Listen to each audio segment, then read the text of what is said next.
deep in the shadows. I know it's hard. Habang pauwi kami guys, meron kami nakitang lovebirds. Ayan. We cut it. Tapos siya, parang hindi siya parang siyang na-injured. Hindi kasi siya makalipad. The tail. Yeah, I think that's why it cannot fly properly. Oh, it's very nice eh. It's a bluish green. Yeah, it's a blue, like green. Blue, gray, something. And green also. Ayan siya guys.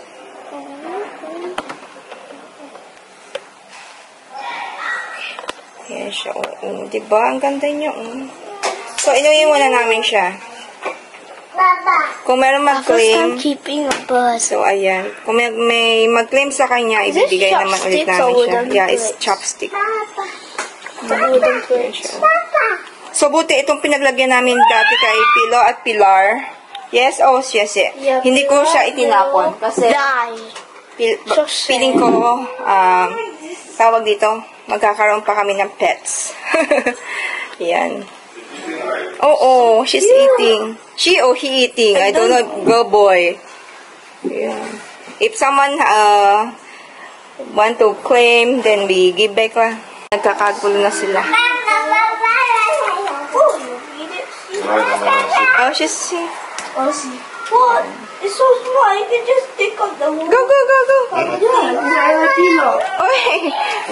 Nagsisiksikan sila dyan sa likod. Yeah. Later. Change lah. I mean, we need to... Go shower na, shower. Later we go shower in the box. So, the box will pull in the water. So, papangalanan natin siyang Blue. Yeah, what do we call it? Blue. Blue? Blue from Rio. Blue. Rio. Is this for another cage? Yeah. Yeah. No, Titi. Mommy. Then we need to buy all those. Like, need to make another one, right? Then we get another bird. Then the bird will go. No one enough. We need to buy. Yes. Mommy. Daddy. We need to make another. One enough lah. It's too much already.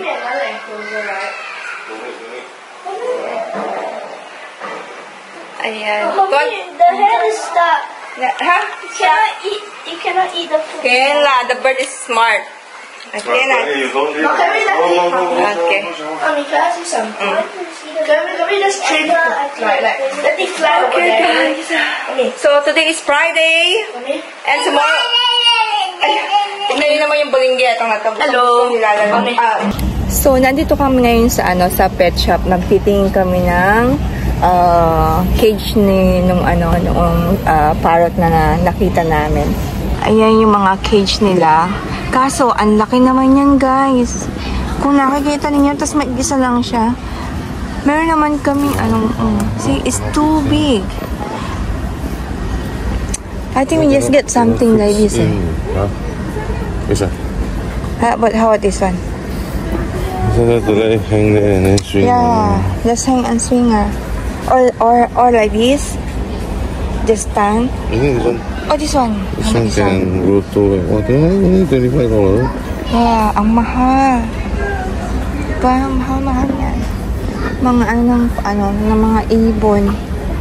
What is this? Sunseed. How about this one, Daddy? You think they can eat this one? I think can. This is seed. Sunseed, right? Ito yung asan ba? Wala. Ito mga asin na to. Ayan. $14. Ito $14. Parang hindi naman parang mahal naman yan.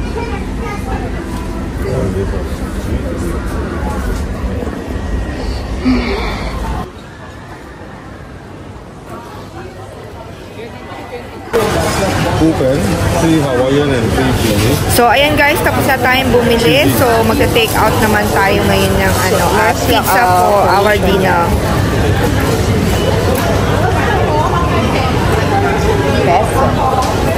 So, ayan guys, ita-try natin yung lock-in coffee. So, ang in-order natin is iced coffee Americano. So, try natin siya. Alas 9, mag-10 o'clock na ng gabi. So, ayan. Ate, hanggang 10 lang sila. Magko-closing na sila. So, yan. Wait kami ni Daddy. Ano yung gusto mo? No. Okay. So, ayan na yung natin. Okay. Diba? Ate. So, ate yung sa atin. Yeah. It's ours. So, yan. Pagkain natin yan. Okay. Ha? Sa, ha? Ka-try natin siya.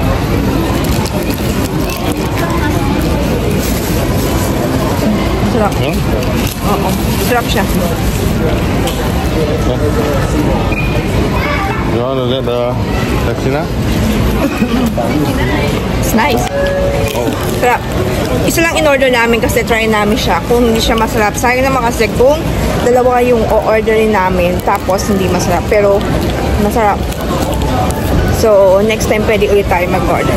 Lalo kapag thirsty. Na? If you're thirsty, you can straight them. Masarap siya, guys. Yep. So, ayan, uwi na tayo, guys. Hindi namin kasama yung dalawang, batuta nasa bahay. Ito lang kasama namin, si Chabalita. Okay, nandito na kami sa bahay. Nakauwi na kami, nila Daddy. Yeah, we have to. So, ayan, ito yung, in-order namin na pizza. Pepperoni and Hawaiian, right?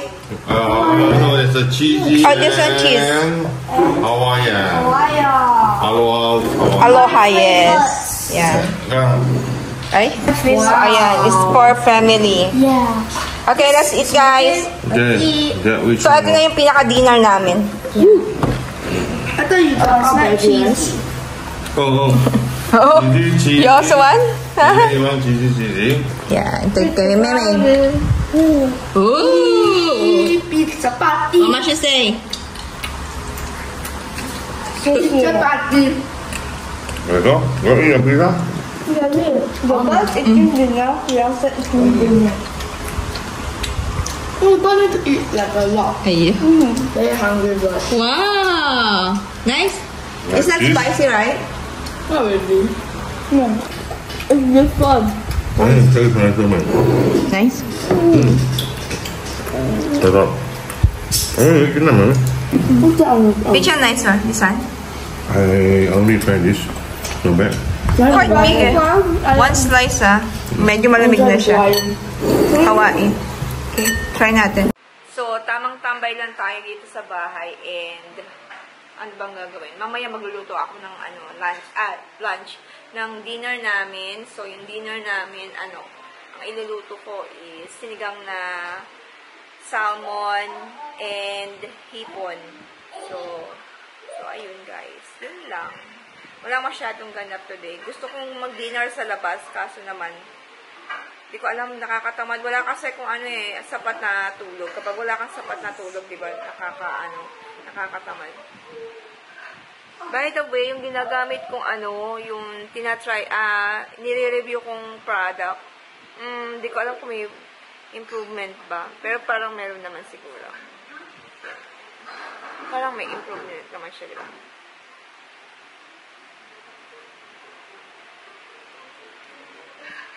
Oo, guys. Meron nangyari kay Bunso, kay Meme, na yung paa niya naipit sa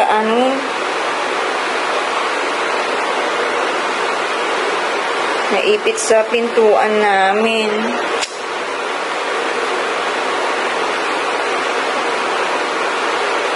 Dumugo yan madaming dugo. Pinunasan ko lang siya. Ayan. Tapos, halagyan ko siya ng ice, kaso ayaw naman niya. Siguro kasi makirot. Pero kanina, hindi ko napansin kanina. Akala ko okay lang. Sabi ko, okay na. Sabi ko, asan yung masakit? Sabi niya, yung head daw niya masakit. Tapos nagluluto kasi ko, guys.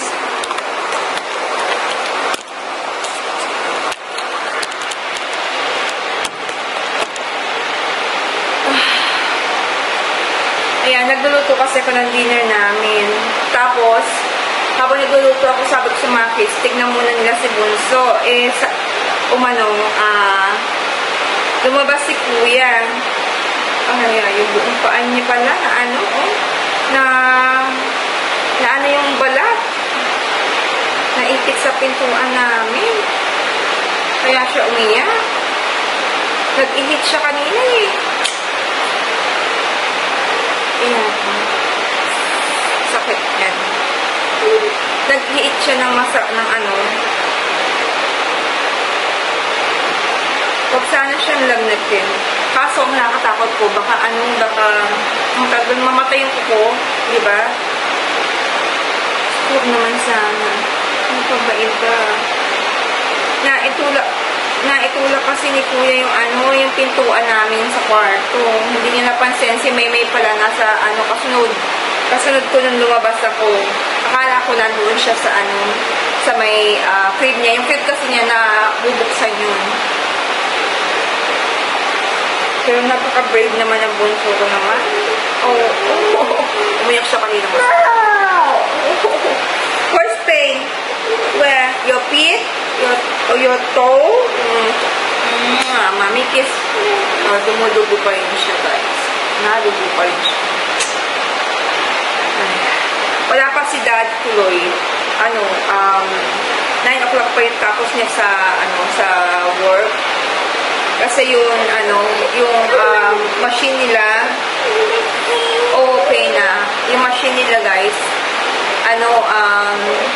nasira. So, kailangan niyang tapusin yan. Naantok na yan. Siguro papatulogin ko muna siya.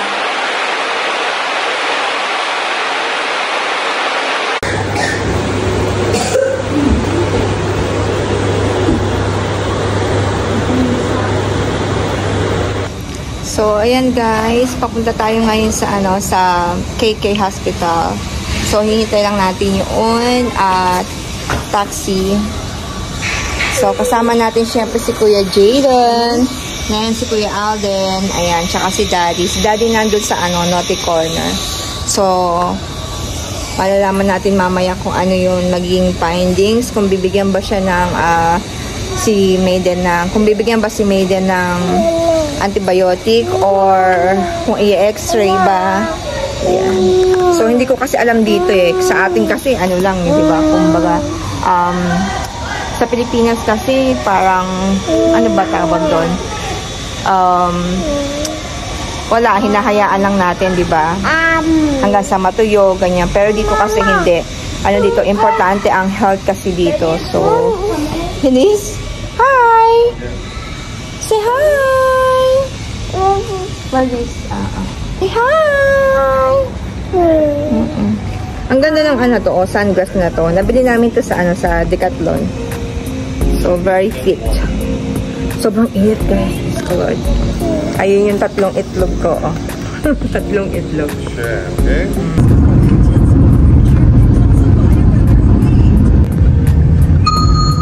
Okay guys, so nandito na kami sa so waiting na lang kami.